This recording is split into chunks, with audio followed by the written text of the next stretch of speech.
Saudara Dewan Pakar sekaligus anggota tim hukum Timnas Anies Mohaimin, Bambang Wijoyanto, membacakan petitum atau tuntutan pada sidang MK.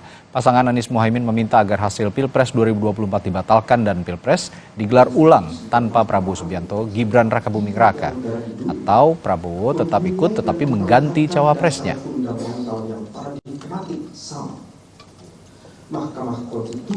Ketiga, menyatakan diskualifikasi pasangan calon presiden dan wakil presiden nomor urut 2 atas nama Haji Prabowo Subianto dan Gibran Rakabuming Raka sebagai peserta pemilihan umum presiden dan wakil presiden Republik Indonesia tahun 2024. Kelima, memerintahkan kepada Komisi Pemilihan Umum untuk melakukan pemungutan suara ulang pemilihan umum presiden dan wakil presiden tahun 2024 tanpa mengikut sertakan pasangan calon presiden dan wakil presiden nomor urut 2 atas nama Haji Prabowo Subianto dan Gibran Rakabuming Raka.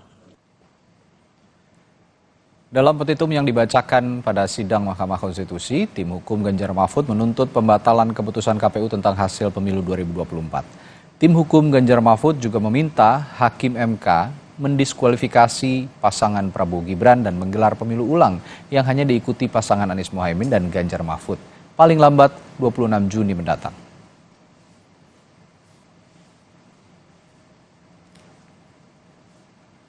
Mendiskualifikasi Haji Prabowo Subianto dan Gibran Rakabuming Raka selaku pasangan calon peserta pemilihan umum presiden dan wakil presiden tahun 2024 dalam keputusan Komisi Pemilihan Umum nomor 1632 tentang penetapan pasangan calon peserta pemilihan umum presiden dan wakil presiden tahun 2024 tertanggal 13 November 2023 dan keputusan Komisi Pemilihan Umum nomor 1644 tentang penetapan nomor urut pasangan calon peserta pemilihan umum presiden dan wakil presiden tahun 2024 tertanggal 14 November 2023. Keempat, memerintahkan kepada Komisi Pemilihan Umum untuk melakukan pemungutan suara ulang untuk pemilihan presiden dan wakil presiden tahun 2024 antara Haji Anies Rashid Baswedan dan Dr. Haji Muhaimin Iskandar sebagai pasangan calon nomor urut 1 dan Haji Ganjar Pranowo dan Profesor Dr. Haji Mahfud MD selaku pasangan calon nomor urut 3 di seluruh tempat pemungutan suara di seluruh Indonesia selambat-lambatnya pada tanggal 26 Juni 2024. Mendiskualifikasi. Sidang perdana sengketa hasil Pilpres kemarin sudah mendengarkan apa saja gugatan yang diajukan oleh Timnas Amin dan juga TPN Ganjar Mahfud. Ada sejumlah fakta yang menarik saat persidangan, diantaranya gugatan untuk dilakukan pemilu ulang.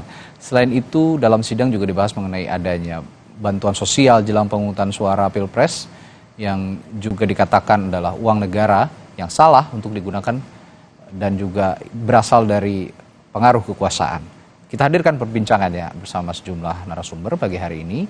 Di studio ada ahli hukum tata negara dari Universitas Jember, Profesor Bayu Dwi Anggono. Selamat pagi. Selamat pagi, Bayu. Mas Radi. Dan sementara melalui sambungan virtual ada juru bicara Timnas Amin, Syahrin Hamid, Wakil Komandan Alfa TKN Prabowo Gibran Frits Edward Siregar, dan Direktur Hukum TPN Ganjar Mahfud nanti yang akan bergabung menyusul Roni Talapesi. Selamat pagi Bapak-Bapak. Selamat pagi. Selamat pagi. Ya, saya ke Mas Syahrin dulu sebagai pihak pemohon juga nih. Bagaimana kemarin setelah menjalani sidang perdana, saya melihat atau menyimak komentar dari tim hukumnya Prabowo Gibran menyebut ini hanya analisa dan hipotesa tanpa ada bukti-bukti. Bagaimana merespon ini, Pak Syahrin? Ya, terima kasih. Jadi memang tentunya pada sidang perdana yang harus disampaikan adalah ya narasi, tentunya dalil-dalil. Nah nanti tentunya pada sidang berikutnya baru ada pembuktian. Nah di situ tentunya nanti akan disampaikan terkait dengan ya bukti-bukti, ada juga saksi, ada ahli. Nah ini semua nanti tentunya apa yang disampaikan kan harus dibuktikan. Nah makanya memang pada sidang perdana itu adalah yang pertama ya kita sampaikan pandangan kita, dalil-dalil kita terkait dengan misalnya contoh ada 3 hal yang disampaikan. Yang kedua yaitu terkait dengan pengkhianatan konstitusi ataupun pelanggaran asas-asas pemilu, yaitu jujur, adil, dan seterusnya. Nah ini nanti akan dibuktikan mana-mana saja. Misalnya terkait dengan intervensi ataupun keterlibatan aparat pemerintah. Nah ini semua nanti tentunya ya karena tentunya pemohon yang mendalilkan ya beban pembuktiannya ada di pemohon dan itu akan dilakukan pada sidang-sidang berikutnya. Jadi saya kira ya kita juga tidak menolak bahwa itu adalah narasi, tapi narasi itu ya tentunya akan dibuktikan oleh tim hukum kita nantinya di arena persidangan. Ya, gitu, baik, Bung Frits, itu karena baru pembukaan, baru pembacaan permohonan begitu ya, pantas kalau itu disebut narasi karena pembuktiannya kan jadwalnya masih nanti begitu. Bagaimana nih, Bung Frits? Ya, sebenarnya kalau kita bisa melihat bagaimana soal sengketa suara di Mahkamah Konstitusi, ini kan sudah ada aturannya, di mana aturannya diatur dalam Undang-Undang Pemilu dan PMK 1 dan PMK 2 tahun 2024. Bagaimana format permohonan kalau kita membaca peraturan Mahkamah Konstitusi, ada misalnya apa kejadian di mana terjadi perubahan suara, TPS mana, bahkan bagaimana petitum atau apa yang dimohonkan dalam sebuah permohonan itu sudah diatur. Mahkamah Konstitusi dalam peraturannya mengatakan bahwa permohonan yang diinginkan adalah untuk mengubah suara, menetapkan suara seperti apa. Tetapi kalau kita membaca permohonan yang diajukan oleh paslon 1 dan paslon 3, ini kan sebuah cerita. Sebuah cerita yang menjadi pertanyaan adalah apakah cerita tersebut menyebabkan perubahan suara di mana, perolehan suara di mana, dan berapa suara yang seharusnya dimiliki oleh paslon 1 dan paslon 3. Tapi kalau kita melihat, Bang, itu kan tidak muncul dalam permohonan tersebut. Itulah kenapa kami melihat ini sebuah narasi-narasi yang dibangun tanpa memberikan kehubungan bagaimana mengakibatkan perubahan suara di paslon 1 dan paslon 3. Oke. Nah, saya juga tertarik dengan pernyataan tim hukum dari Prabowo Gibran yang mengatakan kemarin bahwa sebenarnya gugatan ini salah kamar gitu. Harusnya ke Bawaslu jangan ke MK karena kalau MK kan perselisihan hasil pemilihan umum dan pemilihan umum presiden begitu. Nah, tapi yang dipermasalahkan oleh masing-masing pemohon baik dari 01 dan 03 bahwa proses yang mengubah hasil itu tadi yang bermasalah. Nah, bagaimana Anda merespons ini? Karena memang saat ini yang banyak dibicarakan publik proses-proses menuju pemungutan suara yang dinilai banyak bermasalah.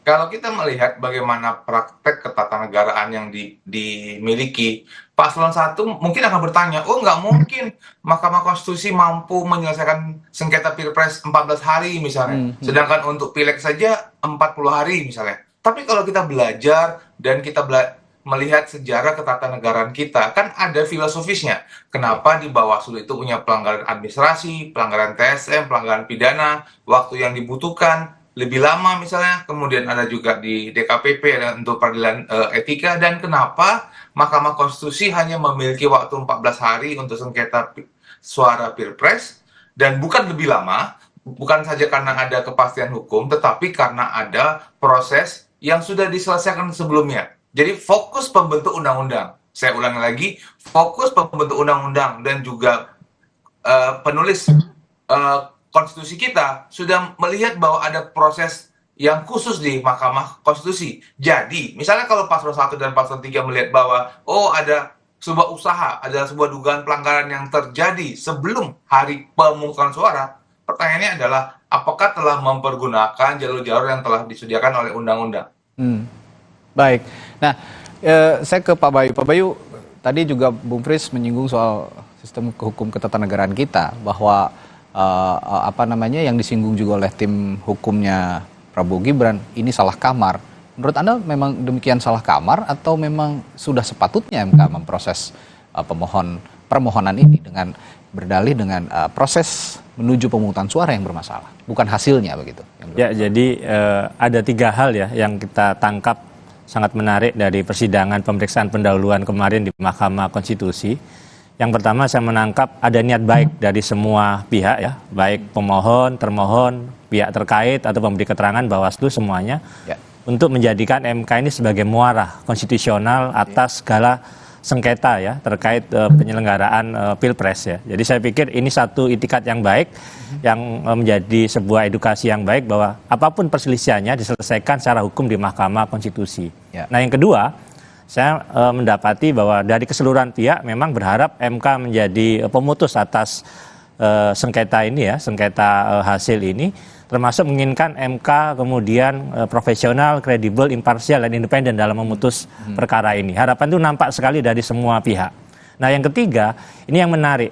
Semua ya, baik pemohon, termohon, pihak terkait, itu nampak sangat siap untuk menghadapi persidangan ini. Semua punya strategi. Jadi kalau tadi disampaikan bagaimana pokok permohonan, petitum, maupun tentu meskipun belum tertulis ya bantahan yang disampaikan melalui keterangan pers, karena nanti tertulisnya baru saat ini, keterangan jawaban dari termohon dan pihak terkait, saya pikir juga sudah menunjukkan kesiapan itu. Jadi ini adalah ajang adu strategi, adu narasi yang tentu disertai bukti ya. Nah selebihnya ya saya pikir untuk apakah MK berwenang atau tidak itu sepenuhnya kewenangan MK. Untuk kemudian apakah perkara ini menjadi kewenangan MK termasuk petitumnya apakah itu kewenangan MK atau tidak. Karena MK tentu berdasarkan pada kondisi pembuktian, keyakinan hakim termasuk alat bukti yang disajikan Mas Radi. Artinya Anda melihat kalau narasi ya, kalau kita sebut narasi tadi, memang banyak narasi kalau kemarin karena memang masih pembacaan permohonan gitu ya.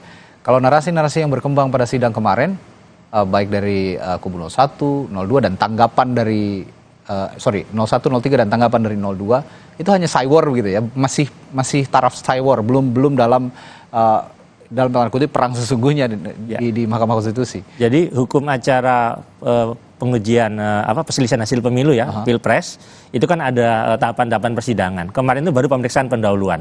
Apa sih pemeriksaan pendahuluan? Itu baru kemudian memeriksa kelengkapan dan kejelasan permohonan. Jadi belum masuk pada pemeriksaan persidangan yang akan menguji alat-alat bukti yang disajikan. Jadi masih terlalu awal kita akan menilai persidangan kemarin itu seperti apa ya. Apakah ini kemudian hanya narasi ataukah seperti apa. Tapi kata kuncinya akan jadi narasi kalau tanpa bukti. Sebaliknya ini akan jadi kekuatan pembuktian kalau kemudian narasi-narasi itu mampu kemudian dilengkapi dengan adu bukti yang saling berhadapan nanti para pihak ya, baik pemohon, termohon maupun pihak terkait. Jadi saya pikir memang pemeriksaan pendahuluan kemarin sudah berjalan sebagaimana mestinya, termasuk hari ini yang menarik tentu kesempatan dari pihak terkait ya maupun termohon untuk kemudian memberikan dalil-dalil bantahan atas narasi-narasi yang disampaikan kemarin, tentunya juga akan menyajikan juga bukti-bukti yang nanti akan diuji dalam persidangan berikutnya, yaitu pemeriksaan persidangan. Ya, memang yang paling menarik pembuktian agar nanti tidak hanya sekedar narasi begitu ya, kira-kira. Pak, tadi saya ke kubu 01 lagi, tadi salah satu petitum ya di tim hukum Anies Muhaimin itu adalah membatalkan keputusan KPU serta mendiskualifikasi Gibran Rakabuming Raka sebagai peserta Pilpres dan meminta KPU untuk melaksanakan pemilu ulang.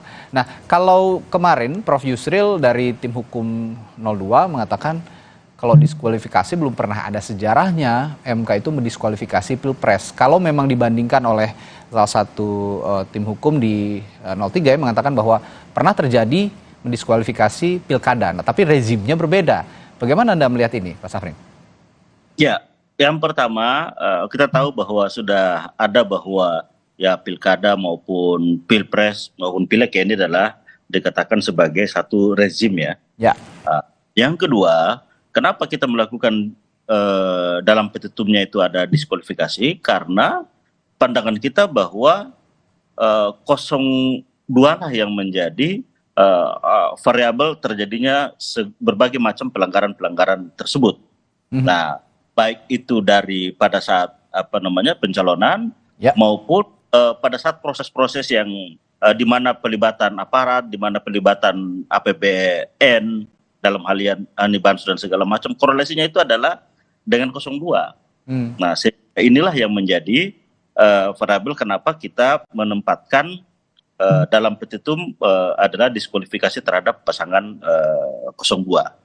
Ya, khususnya terutama adalah soal Gibran, karena kita tahu dari keputusan MK sampai dengan pendaftarannya kan mengalami cacat prosedur yang mau tahu kan seperti itu. Oke. Nah, kalau kategori diskualifikasi itu sudah memenuhi syarat gitu oleh Mahkamah Konstitusi, apakah Anda yakin MK juga akan berani memutuskan sesuatu yang monumental, kalau ditulis di harian Kompas hari ini, menunggu putusan MK yang monumental, Pak Syahrin? Ya, saya kira bahwa MK ini adalah sebagai penjaga konstitusi, dia menjadi guardian of constitution, dia juga Mahkamah Konstitusi juga tidak bisa membiarkan aturan keadilan prosedural saja yang terpakai, tapi juga harus mendorong hadirnya keadilan yang substantif. Nah, untuk itu maka tentunya Mahkamah Konstitusi ya tidak hanya mengadili hasil perhitungan, tapi juga menjamin hadirnya demokrasi berbasis konstitusi itu. Nah, untuk itu maka tentunya kita melihat bahwa Hakim MK yang saat ini setelah tidak terikutnya Paman Usman, nah ini kita lihat bahwa ada harapan bahwa terobosan-terobosan itu ataupun keberanian mengambil keputusan itu akan dilakukan oleh Majelis Hakim Mahkamah Konstitusi. Nah, sehingga ya betul apa yang dikatakan oleh Kompas ya pagi ini headline-nya. Nah, saya kira ini akan menjadi harapan seluruh rakyat, sehingga MK tidak hanya sekedar menjadi mahkamah penghitungan atau orang sering bilang mahkamah kalkulator, tapi memang MK menjadi tempat cari keadilan substantif. Nah, itu kira-kira, Pak. Ini menyinggung lagi mahkamah kalkulator, saya jadi teringat juga pernyataannya Prof. Yusril saat menjadi kuasa hukum pada saat itu juga untuk Pak Prabowo ya, tapi pada saat itu dari pihak yang pada saat itu kalah dalam Pilpres begitu. Ini disinggung juga oleh Pak Mahfud sebagai cawapres kemarin, menyampaikan juga pandangannya sebelum sidang dimulai begitu, bahwa teringat oleh pernyataan Maha Guru Hukum Tata Negara begitu, Prof. Yusril Mahendra, bahwa mahkamah kalkulator jangan sampai MK ini hanya menjadi mahkamah kalkulator, tapi beyond itu ya bisa mengadili ataupun memutus hal-hal yang sudah dibicarakan saat ini soal kecurangan pemilu dan lain sebagainya. Ada respons dari pernyataan Pak Mahfud ini, Bung Frits? Pertama-tama, Bang, kalau saya mau memberikan komentar terhadap apa yang tadi disampaikan, bahwa terkait dengan pencalonan Mas Gibran syarat umur, itu kan adalah akibat dari putusan Mahkamah Konstitusi sendiri. Dan putusan Mahkamah Konstitusi itu nomor 90 tahun 2023 sudah ada lagi pengujiannya, ada di putusan 141, 145 dan 154 2023. Yang itu ketiga putusan terakhir yang saya sampaikan tadi itu diputus 8 orang akibat dari putusan dari MK yang menyatakan bahwa Yang Mulia Anwar Usman tidak bisa untuk perkara yang berkaitan dengan Mas Gibran. Putusan Mahkamah Konstitusi di 141, 145 dan 154 menegaskan bahwa putusan 90 terkait dengan syarat umur adalah yang sah, dan putusan MK tidak membatalkan ataupun tidak mengubah kekuatan hukum dari putusan 90. Artinya adalah bahwa mahkamah sendiri dalam berbagai kesempatan, 3 kali kesempatan, tidak mengubah keputusannya mengenai syarat umur. Jadi ini salah satu argumentasi kenapa ini merupakan sebuah narasi. Mahkamah sendiri sudah berketetapan ataupun memutuskan 3 kali sebelumnya, tapi tetap saja hal ini dibawa oleh paslon 1 dan 3 ke dalam proses. Yang terkait dengan juga yang kemudian soal tadi dengan dihubungkan dengan pilkada. Pertanyaannya dalam proses pilkada, apakah kasus-kasus pencalonan tersebut yang pernah dibatalkan oleh Mahkamah Konstitusi pernah dibawa ke Mahkamah Konstitusi sebelumnya? Kan tidak pernah. Jadi itu tiba-tiba yang muncul di dalam proses, kemudian Mahkamah mempergunakan kebijakannya untuk melakukan tindakan dalam proses pilkada. Jadi saya bisa melihat tidak apple to apple diskusinya, bahwa dalamnya pilkada proses pencalonan itu belum sampai kepada Mahkamah Konstitusi, sedangkan kalau kita mengacu kepada konteks syarat umur itu merupakan produk dan sudah melewati proses di Mahkamah Konstitusi juga. Jadi kita bisa melihat bagaimana konsistensi yang sudah dilakukan oleh Mahkamah Konstitusi dalam menerapkan kebijakan-kebijakan dalam pengambilan keputusan. Oke, lalu bagaimana kans MK bisa memutus putusan yang dikatakan Harian Kompas ini monumental? Apakah berani atau tidak? Saya akan tanyakan nanti kepada Pak Bayu, namun kita jeda dulu di Sapa Indonesia Pagi, akan kami hadirkan lagi perbincangannya, dan nanti juga setelah jeda akan bergabung tim hukum Ganjar Mahfud untuk sama-sama memperbincangkan ini. Tetaplah bersama kami.